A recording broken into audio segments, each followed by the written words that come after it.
Thanks for joining me on another episode of the Airbnb Roadmap. If you're loving these episodes and want to keep the conversation going, be sure to subscribe, leave a review, and share this podcast with someone who's ready to dive into the world of short-term rentals. Got a question or topic you would love to hear about? Reach out. This podcast is all about growing and learning together. And don't forget to follow me on Instagram, the Airbnb Roadmap. Can't wait to see you there. Until next time, here's to turning your short-term rental dreams into thriving realities. I'll see you next time. Welcome to the Airbnb Roadmap, the podcast designed to navigate you through the entire journey of short-term rental success, whether you're just starting out or ready to take your hosting game to the next level. My husband and I became super hosts within just months of launching our first Airbnb and have proudly kept that title ever since. With over 300 reviews and an overall 4.95 star ratings, we picked up a hack or two I'm excited to share with you. In each episode, I break down the strategies, insights, and industry secrets that set profitable short-term rentals apart. From choosing the right property, understanding local regulations, and obtaining your first listing to go beyond just the basics, I'm here to share everything you need to succeed. So, if you're ready to map out your path to Airbnb success and unlock the full potential of short-term rentals, join me on the Airbnb Roadmap. Your journey starts here. Heyo, this is Brittany Wenninger, and welcome back to another episode of the Airbnb Roadmap. Now, for the update of our cabin, I will admit there are no updates.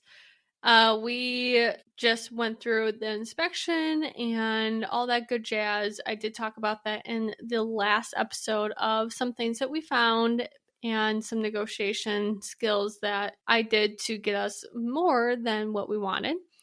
And other than that, we are just kind of going through the other contingencies. We have the appraisal contingency, the finance contingency, and then, of course, closing. So we are just working through all of that. There's really no updates as of right now. We are hiring a designer, so we are just working with them on figuring out what furniture to buy, what the vibe of the cabin will be, and all of that good jazz. I do really, really want to get this designer on the podcast, so eventually that will happen. And once we have gone through this process, I'll admit, I've never actually had a designer for any of our short-term rentals, and this will relieve so much stress on me.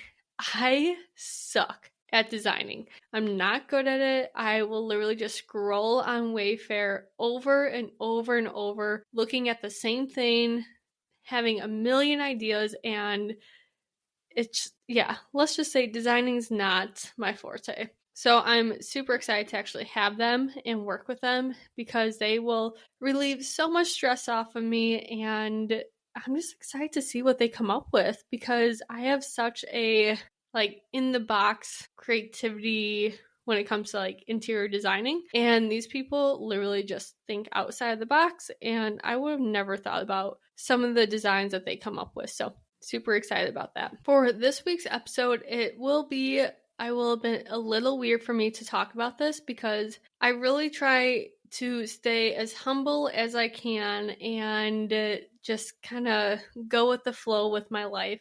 But this is something that I think is very important to know and to, see if you want to become this person as well. And that is becoming the short-term rental expert in your market.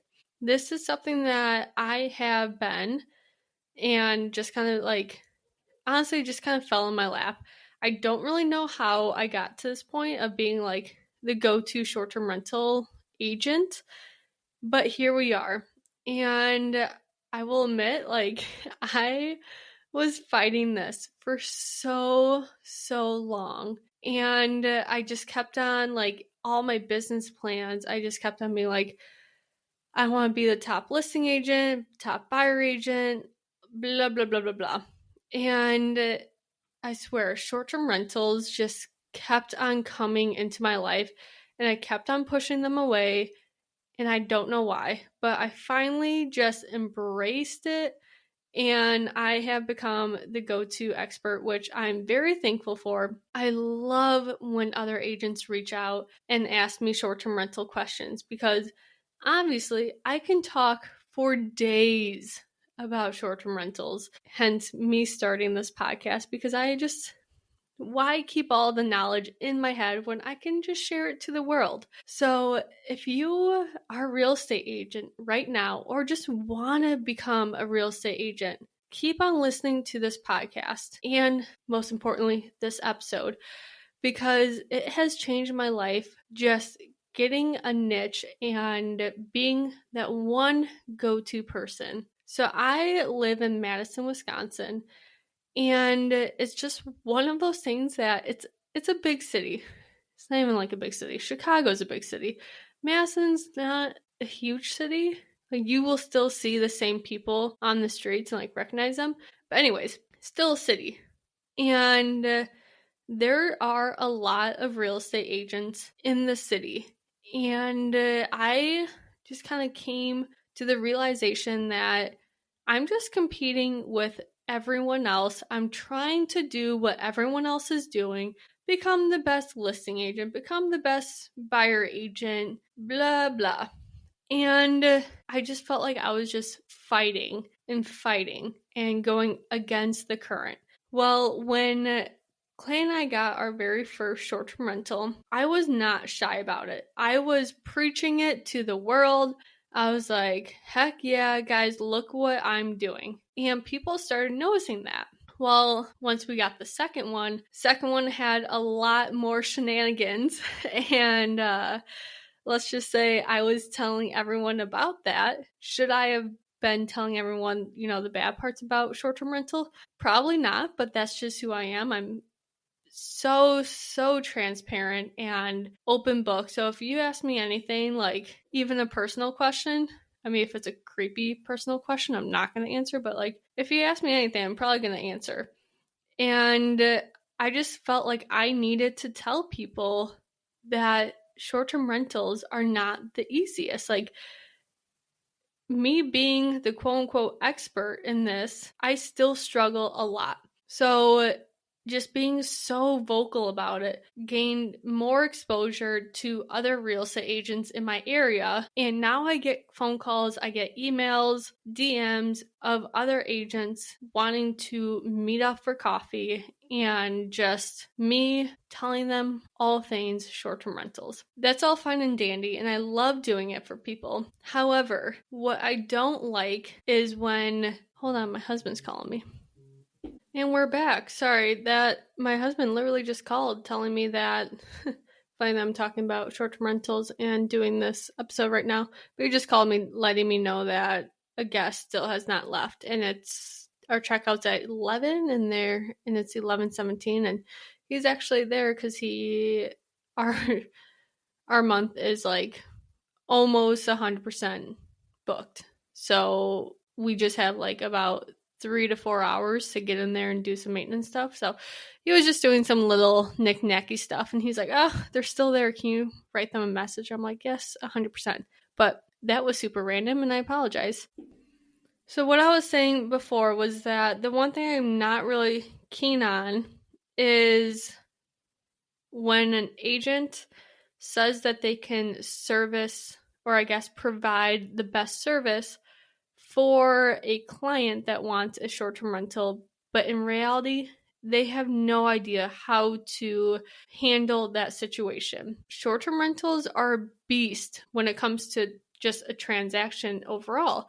There are so many things that need to be looked at and observed, and can honestly fall through the cracks and cost the client a lot of money. So that is just one of my biggest pet peeves, is when a real estate agent doesn't seek out the knowledge to become the expert in their industry and still take on these clients, because again, there's so many ways that the transaction can fall through and cost so much money. And to be honest, I learned this the hard way. I had a couple clients that, not by my fault, but I could have advised them a little bit better, and the transaction fell through. Now, did they get their earnest money back? Yes. But that's beside the point. That because I was not 100% providing them the service that they needed, cost them the transaction. And I'm not saying that like it's my fault. Like, when it comes to rules and regulations, it does fall on the client. If you are a real estate agent that loves short-term rentals and even has a couple of them yourself, I highly advise that you think about making this your niche in your market. Some of the perks is because there's not that many agents out there that are doing just short-term rentals.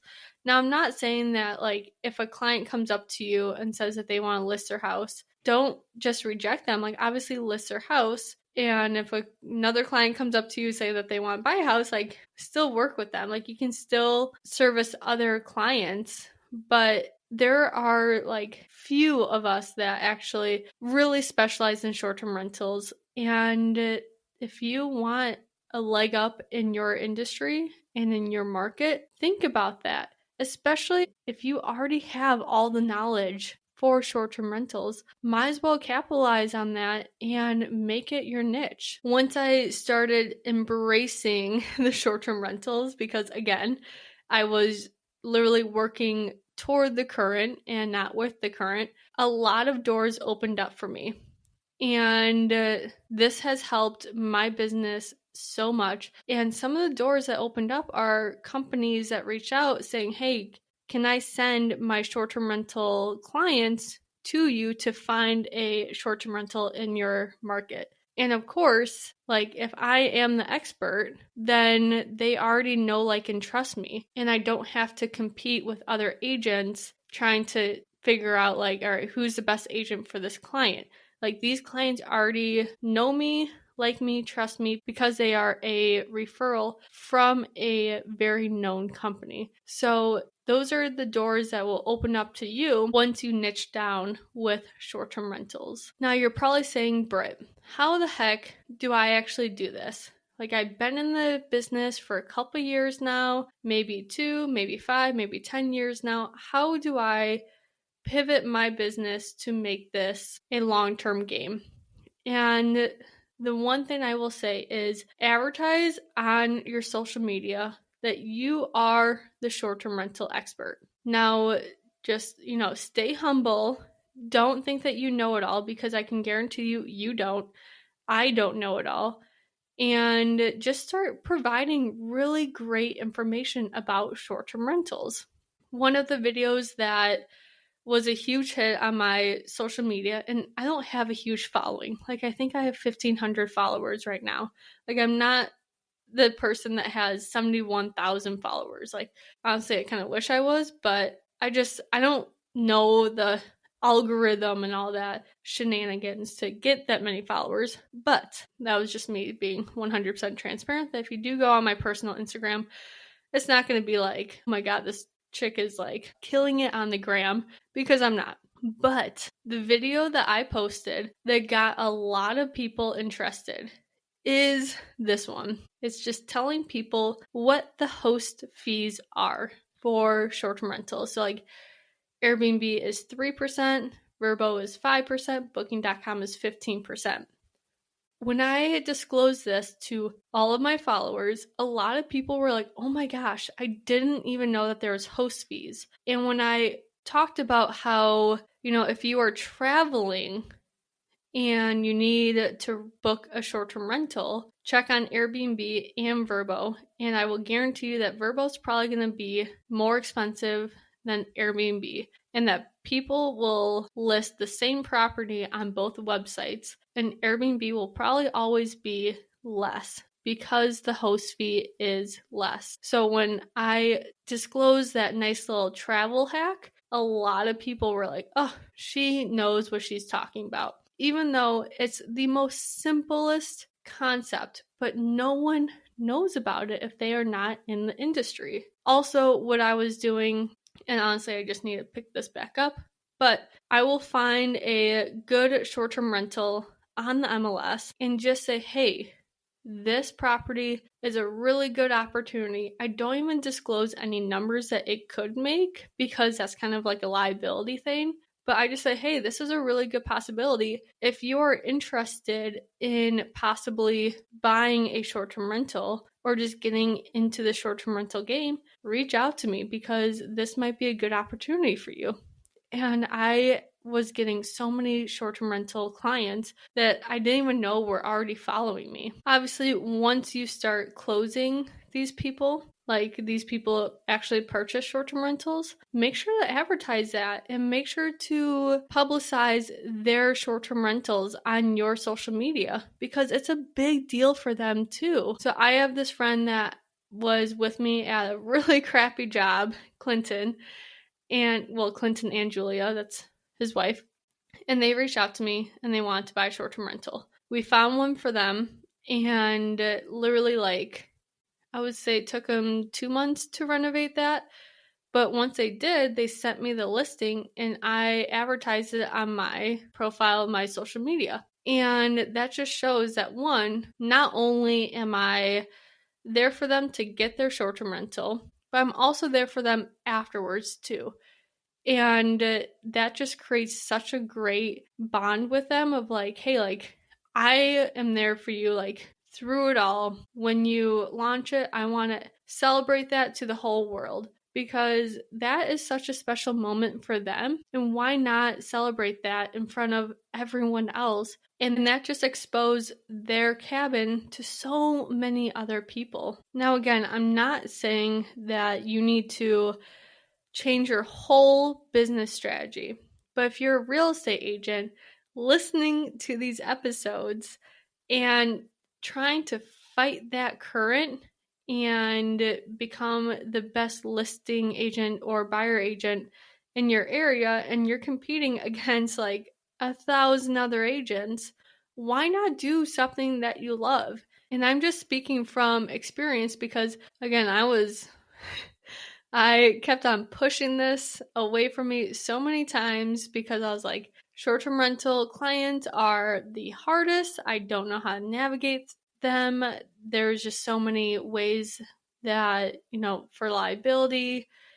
And I literally just kept on pushing it. And I was just like, you know what? Come at me. Like, whatever the world gives me, I'll take, and I will just roll with it. And ever since that, it literally has changed my life. If you are saying yes to all of the things that I am mentioning, reach out to me and let's actually schedule a Zoom call or a phone call or whatever you're most comfortable with, because I can help you get to that point that you are the short-term rental expert.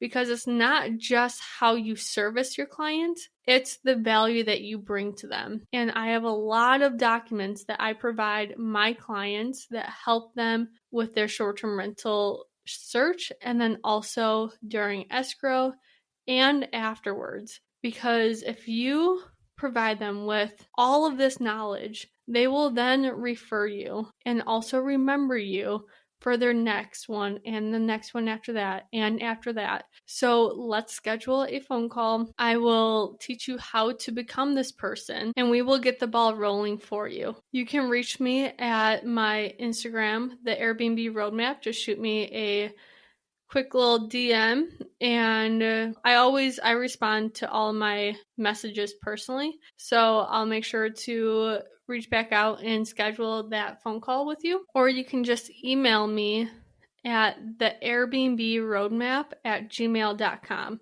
I know, such a creative email, right? But again, email is the Airbnb Roadmap at gmail.com, or you can reach out to me on the gram. But either way, hope that you are opening up your mind to other possibilities of niching down in the one industry that you love, which is short-term rentals.